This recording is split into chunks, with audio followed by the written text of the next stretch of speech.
of the different political parties here present, the chairperson of the PFF,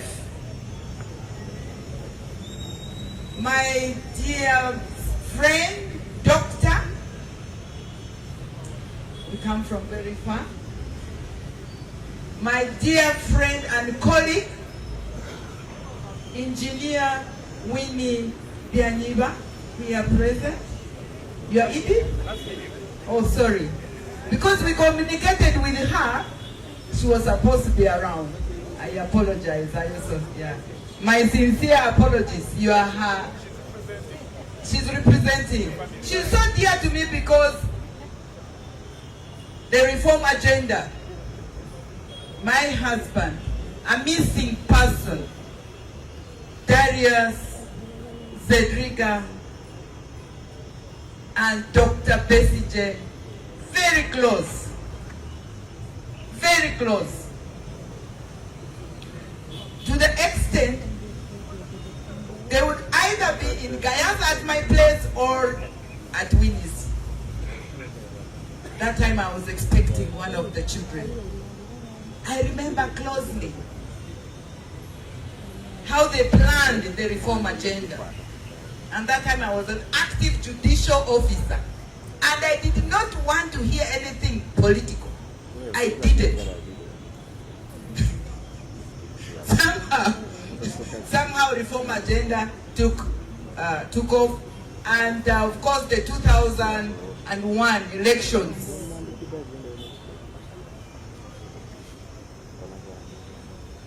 Where I was I'm a judicial officer in Luzira, where I also got arrested and eventually got the political activism lens.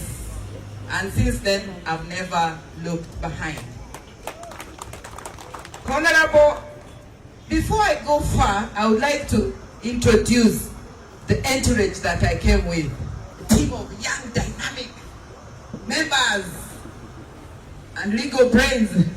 May I introduce Council Katana Benjamin, our National Treasurer. I also have the honor to introduce our Council Samuel Mwizi. I have a team of young lawyers. The women wing, all the new people, stand up. All those, yes. Thank you so much. Why are we here? We are here to celebrate the icon of defiance. PFF, you were spot on. The theme you chose is courage and resilience.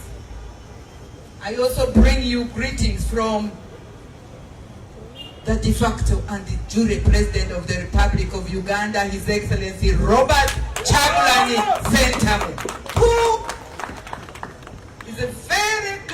was very closely mentored by the icon of defiance. No wonder the DNA of defiance in my president is exactly what we are celebrating today. His Excellency directed that I pass his greetings. He would have loved to be here present, but the same reason why the icon of defiance is not here physically is also the same reason why His Excellency Robert Chagulanyi is not here. The intolerance, the polarization, militarization, vulgarization, monetization of politics. It's either me or none. It's either my way or no way. We are celebrating a person who inaugurated, who recruited, who went beyond the family, went beyond his professionalism, went beyond the region. I usually say he brought on very rightfully the 3 Gs, the geography, the generation, and the courage, and the gender. Of course, the man himself. We are operating as NUP in a spirit of complementarity. We are not competing with anybody. We are not. I hear the voices.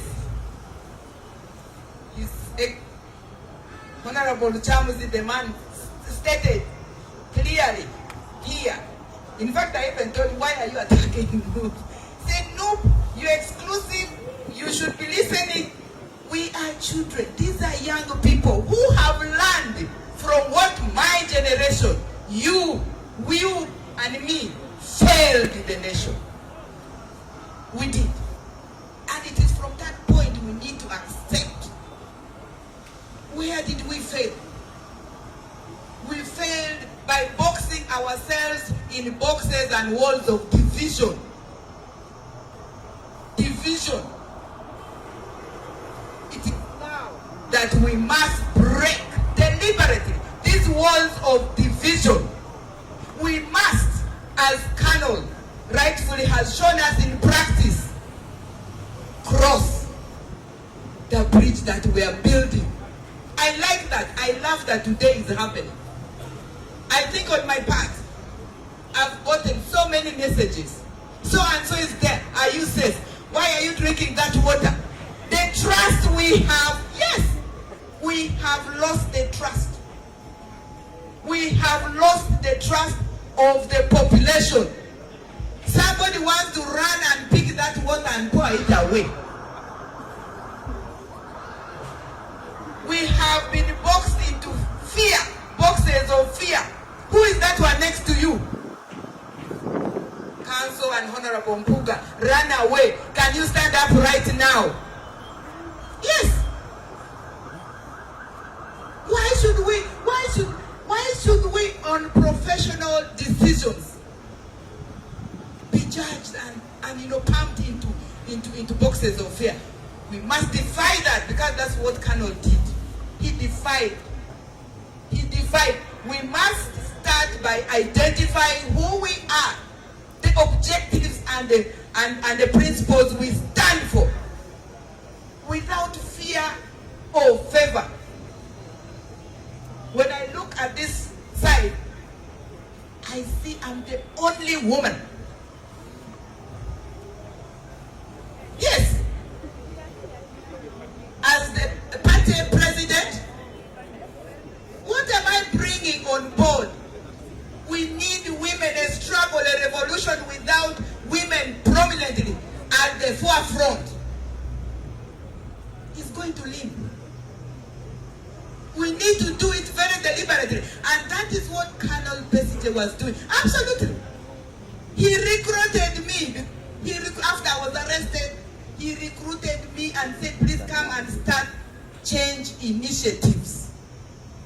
The fundraising arm. I did.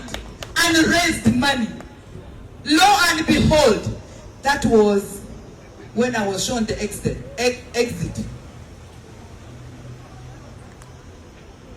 Yes, money. We raised that money. Yes, Wafula is looking at me. You didn't know I would get an opportunity ever. You actually thought I should never get that opportunity. I have, but I forgave everybody. Because if I stayed there in the change initiatives, I wouldn't be here as the acting president. Everything happens for a reason. I also see Honorable Mabika around. He's very scared because I have a black book from the Democratic Party. You remember?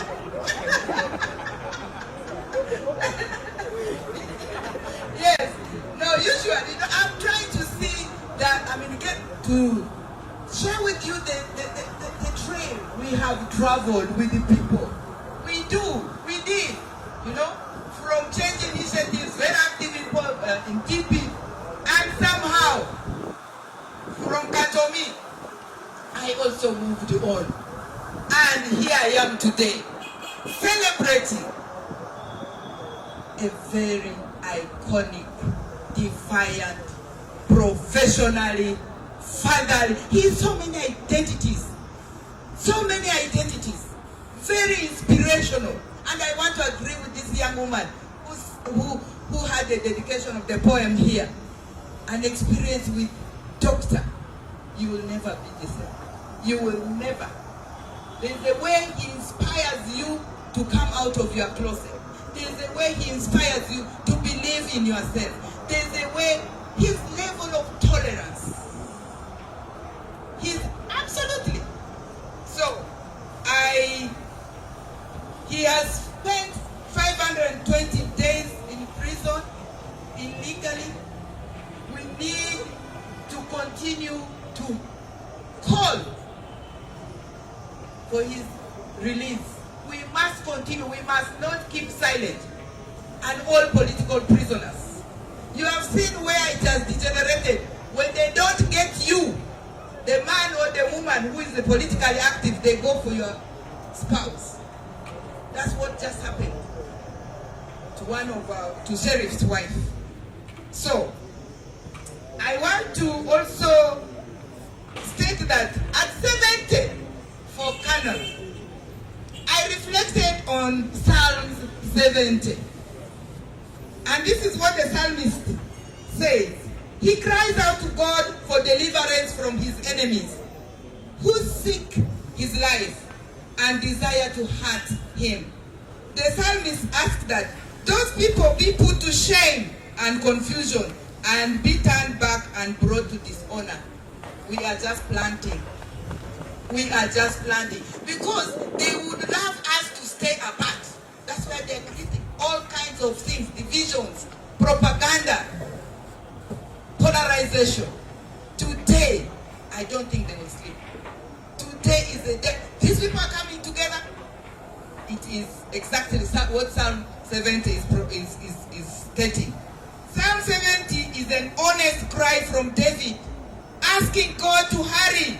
Today we're asking God to hurry and be his help and deliverer when trouble and pain seem overwhelming. Thank you so much, PFF, that our overwhelmed bodies, we brought them here today to start thinking together, to start making sure that we are united. In this message,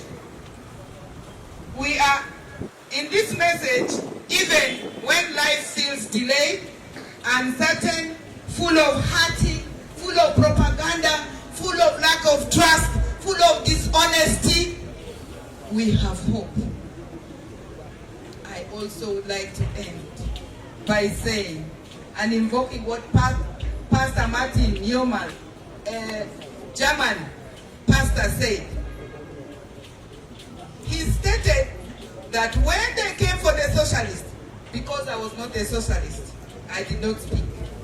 When they came for the trade unionists, I was not a trade unionist, so I did not speak. Then they came for the Jews. I did not speak because I was not a Jew. Then they came for me. There was no one left to speak out for me. It's my cry. We speak together. We demystify our identities. Right now, our identities are what Dr. Paul Semogrere and team put together. We are the unity in diversity. Nope actually signed that compact. Can we revive it? In fact, we have no choice but to revive it. Unity in diversity. We must redefine how we associate by choice, not by fear, and not through boxes or walls of division, but by building up this bridge of unity, the bridge of purpose, the bridge by the people, with the people, for the people. Indeed, we are going to cross and go as we create the new Uganda. Colonel Besigye, a very happy defiant birthday, 70 years young. Thank you so much. Thank you so much, Madam President. Another round of applause for all the leaders that have spoken.